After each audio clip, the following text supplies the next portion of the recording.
नमस्कार दर्शकों दक्षिण दिल्ली के सीआर पार्क इलाके में एक नाबालिग लड़की के साथ 3 साल में कई बार बलात्कार करने के आरोप में उसके ट्यूशन टीचर को गिरफ्तार किया गया। पुलिस ने बताया कि पश्चिम बंगाल के मूल निवासी टीचर ने कथित तौर पर लड़की को धमकी दी और ब्लैकमेल भी किया।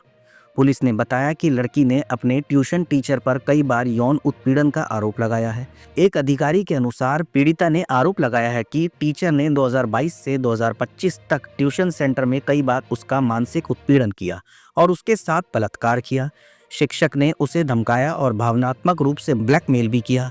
दक्षिण जिला पुलिस उपायुक्त अंकित चौहान ने बताया कि छात्रा और उसके पिता ने बुधवार को शिकायत दर्ज कराई।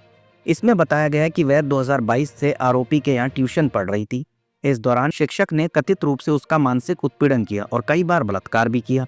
अधिकारी ने बताया कि शिकायत के आधार पर पुलिस ने भारतीय न्याय संहिता की धारा 64 और पॉक्सो यानी कि यौन अपराधों से बच्चों का संरक्षण अधिनियम के तहत मामला दर्ज किया। पुलिस ने बताया कि आरोपी को बुधवार देर रात गिरफ्तार कर लिया गया। पुलिस के अनुसार घटना की जानकारी बुधवार को तब मिली जब लड़की अपने पिता के साथ शिकायत दर्ज कराने थाने आई थी। पुलिस उपायुक्त दक्षिण अंकित चौहान ने कहा, नाबालिग ने आरोप लगाया है कि वह 2022 से 2025 तक आरोपी द्वारा संचालित ट्यूशन क्लास में भाग ले रही थी।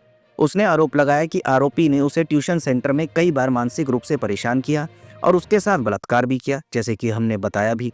उन्होंने बताया कि आरोपी ने पीड़िता को धमकाया और ब्लैकमेल भी किया। आरोपी लड़की को मानसिक रूप से परेशान कर उसका यौन उत्पीड़न कर रहा था। उस वक्त वह कक्षा 8वीं में थी। रिपोर्ट के अनुसार आरोपी अपने घर पर स्कूली छात्रों को विज्ञान और गणित पढ़ाता था। पुलिस के सूत्रों ने कहा कि टीचर से पूछताछ की जा रही है। हालांकि लड़की ने अपने साथ हुए मानसिक उत्पीड़न के बारे में भी बताया। उसने कहा कि जब भी वह आरोपी का विरोध करती थी तो वह उसे अपमानित करता था।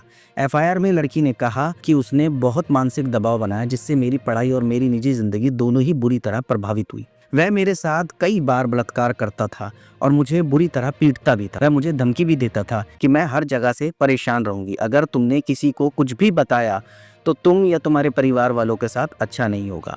इसके अलावा एक सीनियर पुलिस अधिकारी ने बताया कि लड़की डर के कारण पहले इस बारे में किसी को नहीं बता पाई। आरोपी ने उसे धमकी दी थी और उसका ब्रेन वॉश भी किया था।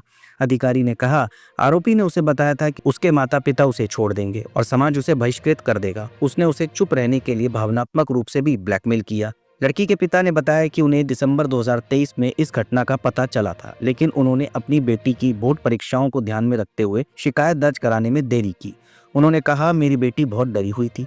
उसने पहले अपनी मां को बताया। हमने उसे तुरंत ट्यूशन भेजना बंद कर दिया, लेकिन शिकायत दर्ज कराने का इंतजार किया क्योंकि उसकी परीक्षाएं नजदीक थी। वह अभी भी इस बात को लेकर सदमे में है। दर्शकों, जैसा कि मैंने आपको बताया कि कैसे ट्यूशन टीचर ने अपनी ही एक स्टूडेंट के साथ किस प्रकार से इस घिनौने अपराध को अंजाम दिया। दर्शकों, ये मामला कोई नया नहीं है। ऐसा मामला देश के हर कोने कोने में देखने को आए दिन मिलता ही है, चाहे वह दिल्ली हो, यूपी हो या कोई सा भी शहर हो। पर ऐसे मामले देखने को मिलते ही रहते हैं। ऐसे मामले कम क्यों नहीं होते? कभी आपने सोचा है? मैं हर बार कहता हूं कि ऐसे मामले कम इसलिए नहीं होते क्योंकि अपराधी जो है उसे पता है कि हमारे देश का कानून लचीला है। अगर मेरे को पुलिस अरेस्ट भी करती है तो मैं कुछ दिन बाद बाहर आ जाऊंगा और उसकी जो मानसिकता है अपराध करने की वह कम नहीं होती, क्योंकि उसके अंदर ये मेंटलिटी है कि अगर मुझे पुलिस अरेस्ट करेगी तो मुझे होगा क्या, ज्यादा से ज्यादा साल, 2 साल, 6 महीने, इतनी ही सजा होगी, कोई बहुत बड़ी सजा नहीं होगी। इसलिए दर्शकों, कई अपराधी ऐसे हैं, ऐसी मानसिकता रखते हैं। उन्हें पुलिस का खौफ नहीं है, कानून का डर नहीं है, कुछ भी नहीं है। इसलिए इस प्रकार के मामले आए दिन देखे जाते हैं। हम हमेशा की तरह सरकार से एक ही चीज कहेंगे कि इस तरह के अपराधियों को और अपराध करने वालों के लिए कड़ी सी कड़ी सजा दी जाए, कड़े से कड़ा कानून बनाया जाए। तब जाकर इस प्रकार के अपराधों पर लगाम लगाई जा सकती है। तब जाकर इन बच्चियों के साथ इस प्रकार के अपराध होने बंद होंगे।